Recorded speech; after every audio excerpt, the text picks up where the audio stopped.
ঋতুরাজ বসন্তকে বরণে আবহমান বাংলায় এখন উৎসবের আমেজ। বাংলার ঐতিহ্য নতুন প্রজন্মের মাঝে তুলে ধরার লক্ষ্যে north south university social services club প্রতি বছরের মতো এবারও আয়োজন করেছে পিঠা উৎসব। বাহারি স্বাদের পিঠায় সাজানো স্টলগুলো, পাশাপাশি পরিবেশন করা হয় বসন্তের গান, যা উৎসবে বাড়তি মাত্রা যোগ করে।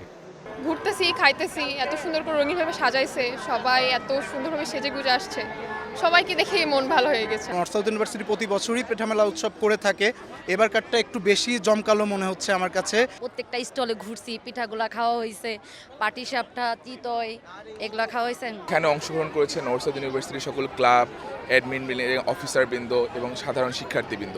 বিভিন্ন নানা রকম বাঙালিয়ানা পিঠা, তারপর পাটিসাপটা, পুলি পিঠা, এছাড়া ফুল, তারপর বিভিন্ন ঝাল পিঠা, এগুলারও ব্যবস্থা আমরা করে থাকি।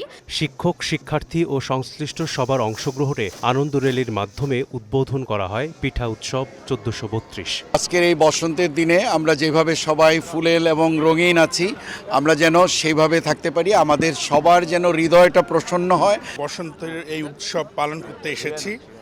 আসলে আমাদের দেশে এটা একটা কালচার হয়ে উঠেছে। আগামী দিনটি আমাদের সবার জন্য সুন্দর হয়ে আসুক, এই আশায় আমি সবাইকে ঋতুরাজ বসন্তের শুভেচ্ছা জানাচ্ছি। মঙ্গলবার বিশ্ববিদ্যালয় সংলগ্ন মাঠে সকাল থেকে বিকেল পর্যন্ত চলা উৎসবটি আনন্দমুখর পরিবেশে সম্পন্ন হয়। মেসবাহুল আলিফ, সময় সংবাদ, ঢাকা।